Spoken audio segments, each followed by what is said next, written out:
You can't manage your business and grow it too. It's really, really hard to do both. So you've got to focus on growing your business because you're the business owner. You want to grow the business. Find the right model and people to help you manage it. Welcome to the Architect My Business podcast. I'm Aya Schlachter, your host, founder and CEO of MGS Global Group. We provide architectural drafting and rendering services for busy firm owners and designers. From starting out solo to now leading a team of over 45 and growing, I've learned a thing or two about making a business thrive. Whether you're thinking of starting, already managing, or want to take your business to the next level, this podcast is for you. Each episode is packed with simple, actionable tips in leadership, people, marketing, processes, and of course, profit. I keep things real. Like you, I've got no time for fluff. This podcast is brought to you by MGS Global Group. Now, let's get into this episode. Hi, everyone. Welcome to the Architect My Business podcast. I'm Aya Schlachter, your host, and I have a co-host today, Mr. Mike George, who I'll introduce later again for those of you who don't know Mike George. But today, we're recording from our Philippine headquarters in Cebu City, and I'm so glad to be back. I come here to Cebu around 4 times a year, spend time here I think 3 to 4 months. MGS Global's office is in the Philippines, and I can see all our staff working away. It's great to be around my team members who I miss. And I'm actually also here for PodFest Asia, which happened last week with Chris Kermitsos and the entire PodFest Asia crew. I'll be talking about that in another episode, but it's great to be here today. So today's topic, we will talk about design time, reclaiming hours for creative work, and leveraging technology and improved business models for growth. I think it's a very important and timely topic because, right now in the global economy, not just architecture, we really need more time, more focus, and with, really AI knowledge and business growth. But before we start our podcast, I want to introduce you to Mike George. Mike George has been part of MGS for the last 10 years. He is a COO right now, and we're lucky to be here, although he doesn't like being on podcasts. But every time he's on the podcast, our listeners spike. So I think, Mike, you need to be here more often. Thank you. Glad to be here. Yes. So a quick note about this episode. This episode is really for busy architects who are overwhelmed with everything going on in the world. Not enough time, not enough money, not enough cash flow. And right now, some of our projects in the architecture in the US are slowing down. People are concerned about the economy and their project pipeline. But I think, we should take this opportunity to see what kind of tasks we can do right now to prepare when the floodgates open. Can you talk a little bit about this, Mike? Sure. I think everyone really should take advantage of their time, free time if they have any. If project work is slow, to try and leverage and start using technologies that are out there that'll help you run your business more efficiently. As well as maybe look at improving your current business model. So I'll give you a simple example of that. If your average architect spends probably 100% of their time doing all their design work and then spends weekends catching up on business matters, invoicing and all of the steps you got to do to keep your business running, which means you're basically working 7 days a week. So the efficiency there is you got to learn to structure your business model so that you're spending 70% of your time doing design and architecture work for which you're billing your rates. That's about 3.5 days a week. And then maybe 12 hours out of that week should be used for working on your business, doing invoicing, doing permits and things like that. It's a hard thing to do, but you've got to learn to work-life balance it and make sure that you're getting your weekends and your time off. I'll give you an example of that. A common pain point that our clients bring to us is they come to us to ask for help with CD documentation. That is a time-consuming part of a project. I think around 25 to 30% of a project time is spent on doing documentation. that's where we come in. We help people do their documentation so they can actually spend time in front of their clients and do their designs. So speaking about time, I want to give a little bit of a statistic about firms' utilization rate. So a utilization rate is really a key metric for architecture and engineering companies.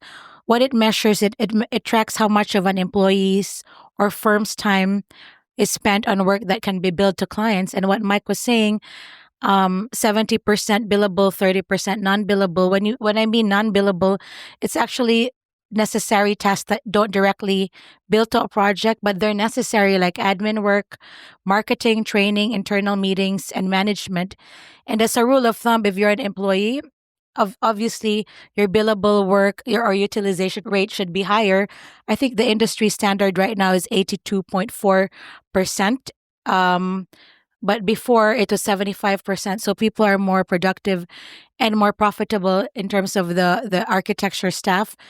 I got this report from Monograph, their report on April 10, 2025. So that's a good sign that the firms are becoming more profitable. The principles, like what you were saying, 70-30, right now, average is 74% is the billable and 26% is non-billable. So it's kind of like a good ratio right now. We're seeing a lot of improvement in the way firms run their companies and build more profitable practices. And I think the average firm utilization rate is 82.4%, blended across all the roles from the project management, principals, and the firm owners. So I think that's a good start compared to previous of 75%. Well, the reason why I'm very passionate about this is because we're in the architecture profession. We want to work hard so that we can make money and not burn out and not work on the weekends. And like what Mike was saying, a lot of the people say, hey, I spend my weekends catching up. You're working 7 days a week. That's not really sustainable, which is why I love our topic today on reclaiming hours for creative work and how we can leverage new technologies and improve business models so we can better the profession. So another thing that, like Mike was saying earlier today, we're in the documentation business. We do construction documentation. And, I wanted to share a few stories of our client success. Not because we are trying to sell to you, we're not promoting the company, but we want to open your eyes in terms of learning about different business models, whether you choose us or other vendors, right? So, for instance, we have a client, they do a rollout for solar in the solar industry. So they're doing about how many stores or how many projects per 10 week? 10 to 15 projects a week. So one of our clients, they do 10 to 15 projects per week in terms of these are very easy, repetitive task kind of work, right? So they have a huge pipeline. The work is relatively easy.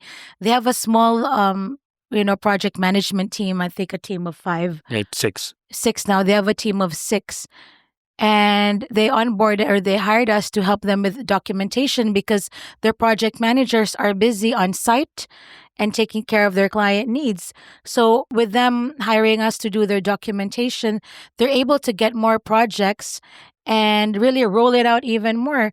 And in terms of, profitability, for me, it's really important for architects to have staff available ASAP because you don't know when your pipeline is going to dry up. Correct. Right? When you have a pipeline, you don't want your clients to be on a wait list because, you're just losing money. So that's one client that we helped in terms of their rollouts and they were able to scale fast. The thing about our company is we really take a lot of time in training our employees. Mike, can you talk a little bit about our training model? So we bring in only architectural graduates. Many of them are already licensed architects. We do not hire folks who are just drafters.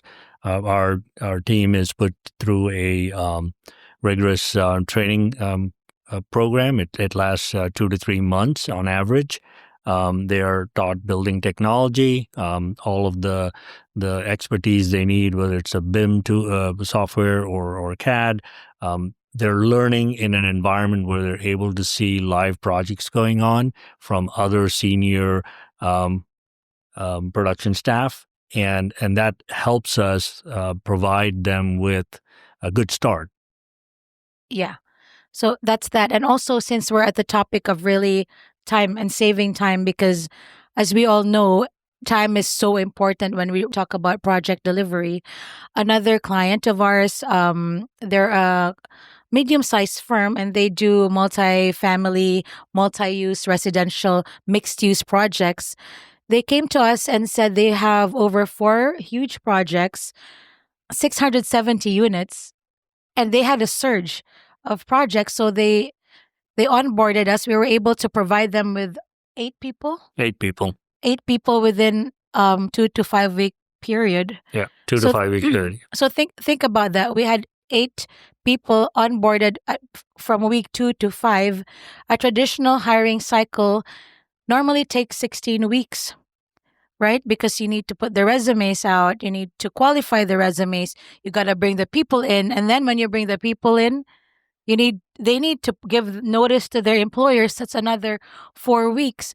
So, and then when the 4 week mark comes, then you have to train and onboard the team.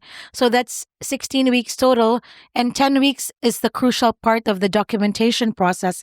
That's like 6 weeks, no, 10 weeks, 4, 8, like 2.5 months of wasted time doing documentation.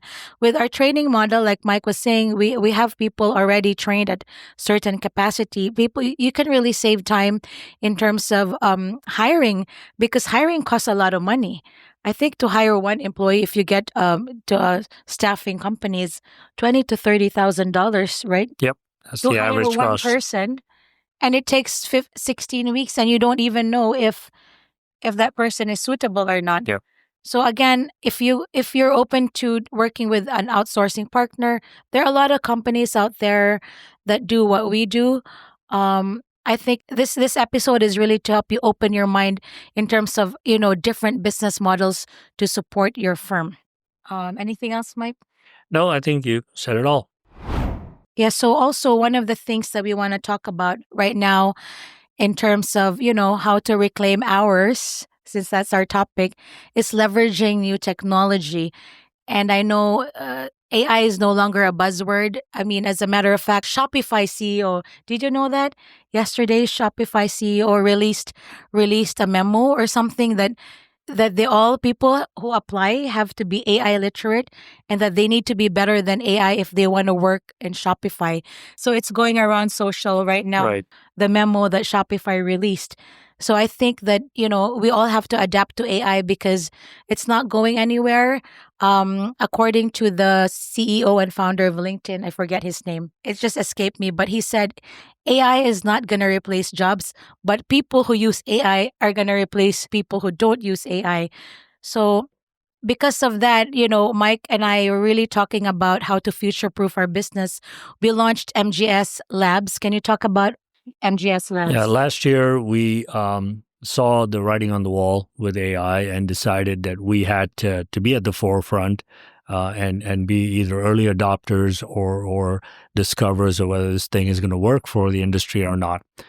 So we formed MGS Labs. We picked up a couple of employees with architectural backgrounds who are also tech savvy. Brought them on board, put them through a process where we researched over 50 known AI tools at that time that were specifically for architecture. So we spent around 4 to 5 months simply researching the tools. We came up with the scoring rating criteria. We tried all of those tools piece by piece by piece to see how well they fit in the architecture world.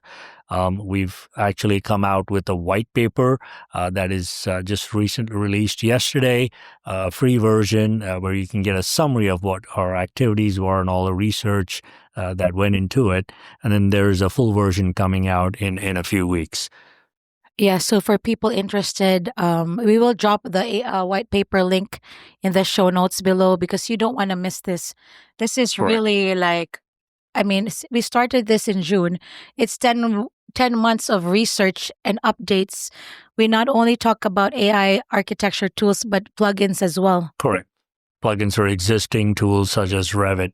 Yeah, it's like a 100-page document So the 100-page document we're releasing in May, but our free version of the highlights and all the key, statistics around AI adoption and architecture is already available for free.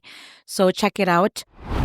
So now that we're talking really about technology, time, and growth, I know people are saying, "What are your secrets?" We don't really want to reveal all our secrets, but we want to talk a little bit about some of the tools that we use to leverage our time in terms of project management, again, to become more profitable and streamline our operations.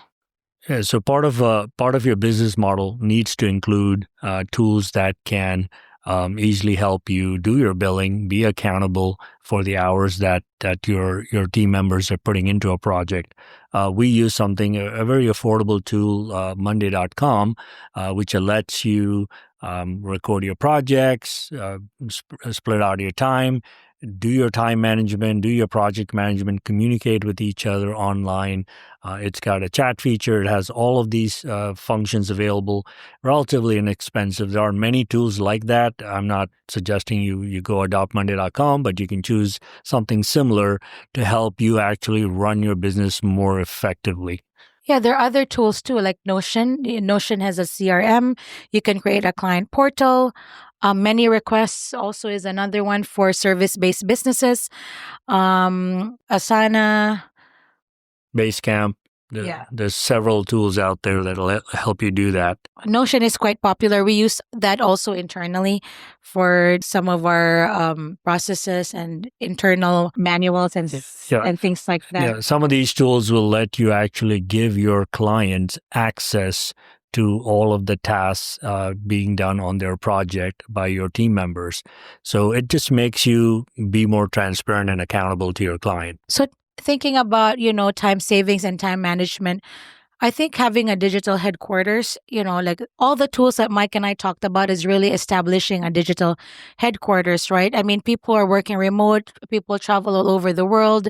So imagine if you have client portal, a central portal. You don't have to be a firm of 1,000 to have a central portal. You could be a solopreneur and have a portal for your clients so that there's full transparency. And for me, we work in different time zones. If a client calls me and I'm in the US and asks for a project, what the project status is in the Philippines, I know exactly where to find the projects, the status, and who's working on the project. Again, full transparency. I don't have to call a team member and wake them up at 3 a.m. Right? So again, I think it's a really good idea to have some sort of digital headquarters, again, for time saving and also just streamline your operations. So, in terms of time saving, right, I'm going to be talking about another client who had a backlog of how many projects? Like hundreds. Hundreds of projects. So we had a client who they are a residential client. They work with a residential developer. Yep. They actually have around 20 projects a week, believe it or not, at this climate.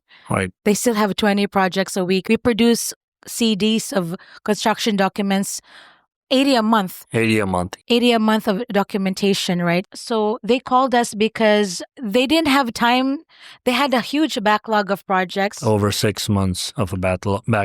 Yeah, Correct. So they called us because they knew that our team was very well versed in residential work. We started early. MGS was really high on residential.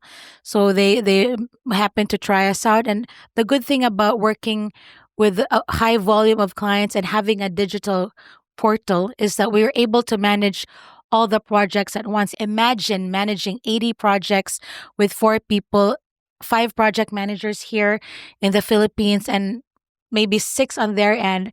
Like if you didn't have a digital headquarters and have a central point of all the information, like everything will be chaotic.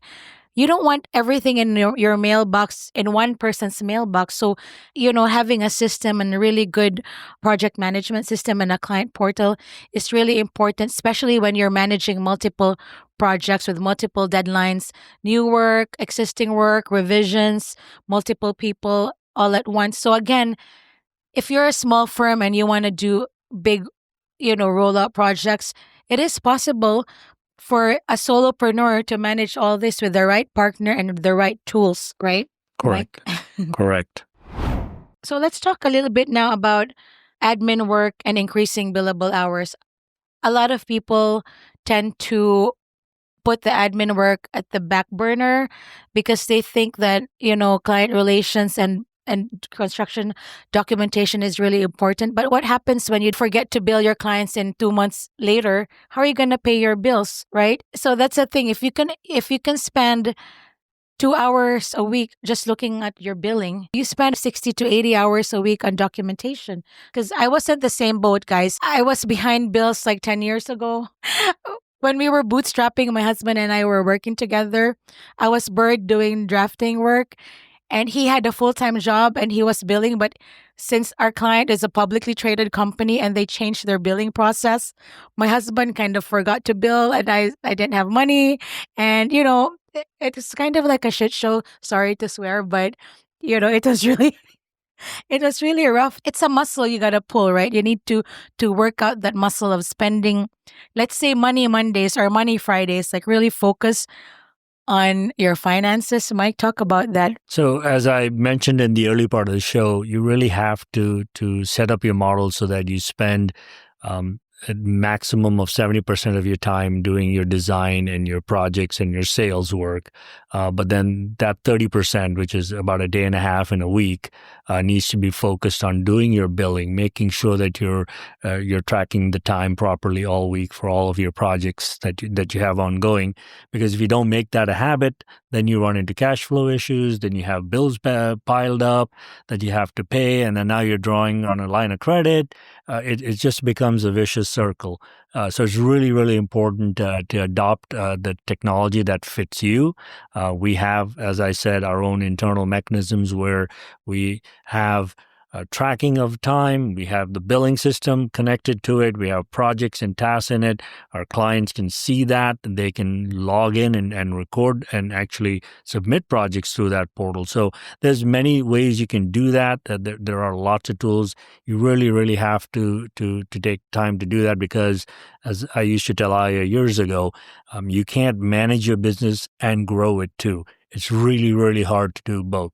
It takes an exceptional person to manage both, right? So you've got to focus on growing your business because you're the business owner. You're the one who created this, had this vision to come up with this design or architecture firm. You want to grow the business. Find the right model and people to help you manage it. Yeah, and talking about time and billing, right? Invoicing, this is a big deal. A lot of our clients come up to us and ask us, how much time did you spend on this, and this? There are a lot of tools and software that you can use to track your time. Like, we use Clockify. Some of our clients integrate our processes, or sometimes we integrate in their, what is that, time clocking system? Their time tracking system. Yeah, their time tracking system. So if you already have your own time tracking, we're happy to integrate. We also have our own because, again, if you don't know where the billable hours are, how much is spent on design development, construction documentation, this and that, you won't be able to bill properly. And again, it's like, I think data is really important. And that's one thing that I learned. If there's one thing I learned working with Mike, is really systems and data. Because without systems and data, it's like a blind leading the blind. You don't know where your business is going. And money should be front and center because we're not we're not funding an expensive hobby. Correct. Right? We really are trying to run a business, especially in our case. When we were 5 employees, okay, I didn't have my own salary.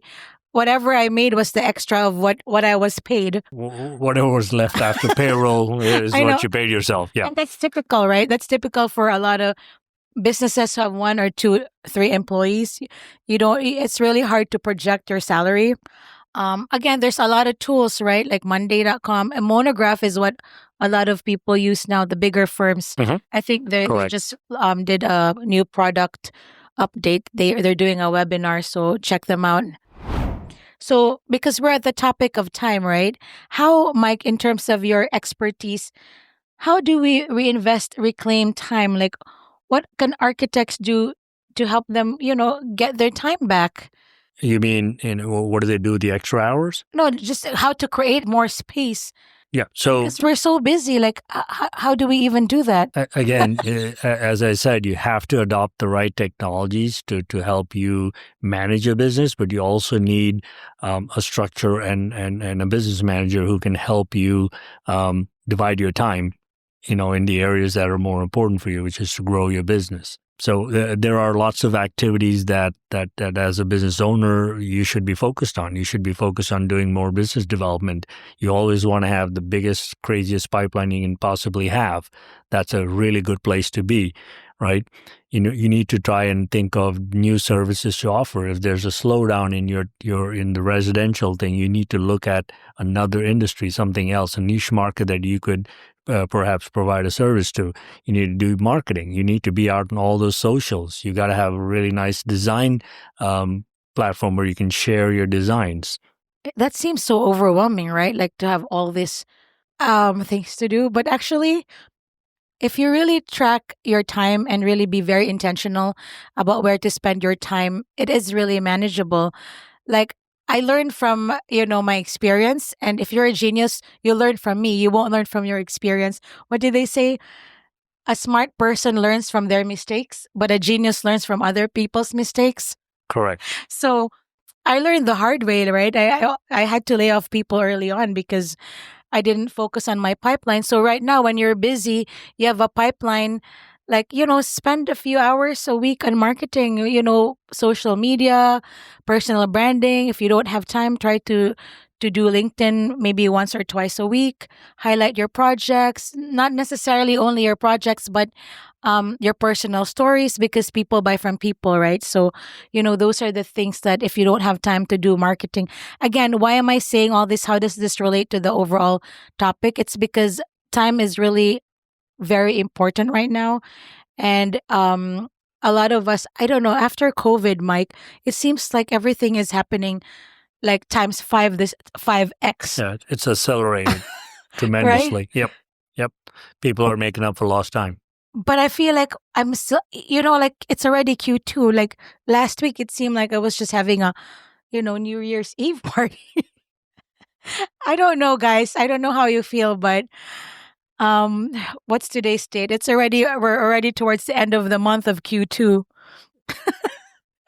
Anyway, also for moms out there, take care of yourself, especially, when you have young kids. Work is not everything, right? I know as a business owner, again, this is a side topic. As a business owner and you're trying to scale your business and you're seeing all the money, you don't want to miss out on, your kids because you're too busy doing drafting. I'm guilty of that because I did that before. If you're extremely busy and doing drafting, if you have like 10 minutes to spend with your kids individually, like take them out for ice cream, that's 20-minute trip, or like take your kids to their soccer game and you have like 5 minutes in the car to spend with them, that's good enough. They won't remember the fact that you're drafting all night. Just carve out some time in your day to spend time with your kids, because at the end of the day, we really are building our businesses to be more comfortable. But if you don't have time to spend with our kids, what's the point, right? Again, it's all time related. So, Mike, in terms of, we're wrapping up this episode. Like, what do you think, if you were to give advice to an architect in terms of how to manage their time to become more profitable, what is the one thing that you can, your advice to an architect who's really overwhelmed right now? I'd start with auditing how you currently spend your time. You really need to account for your time on a day-to-day basis to see where am I focused, with all the time that I have in a given day. What am I doing? What activities am I doing? Audit it. Keep a calendar for a week to see where is the majority of time going. Okay. Once you figure that out, then you can identify repeatable tasks within that week that you've spent time doing it. And then now the next step is, how do I find the technology to do those repeatable tasks? What can I do to implement technology that will take care of those tasks so I can save time and focus more on growing my business? Yeah, so thanks for that, Mike. That's great. Like I love the time audit. Guys, if you just really have to set, if you can scroll, come on. Who's guilty of scrolling? Well, you can share your story on that. You have your own journey there, right? Wait, what was my journey? To learning how to delegate. Okay, I was talking about the doom scrolling, right? If you can scroll on social for hours, come on, you can audit your time and spend time on marketing. But what were you saying, Mike, about As, my I, story? I wanted you to share your journey of how you grew MGS by learning how to give up things. Okay, I'm a drafting company and my business grew tremendously when I stopped drafting. So that's a hint for the architects out there who spend a lot of time drafting. Come on, like, you don't really have to be so nitpicky about every arrow and the angle of the arrow that's touching like the parapet. That was me before, right? There are better things to, do instead of just nitpicky about your documentation, like going to that happy hour at the local AIA or going to your kids' soccer game or going to the church event that you don't want to go to, you'll never know. You'll pick up your next client there or to the bowling event or like the family pickleball. Guys, you got to diversify your interests because this is where you find potential clients. So, just to wrap up the conversation about time, focus, technology, and growth, I was really thinking about this. What is our biggest asset? Is it time or is it attention? Right. So I'm thinking about that. How can architects reclaim valuable time for creative work and really reducing admin workload to become more profitable? So everyone says time is your most valuable asset. But what if I told you that attention is even more powerful? Right? Because I'm working in my office here in the Philippines for 5 days. Do you think I have a lot of time?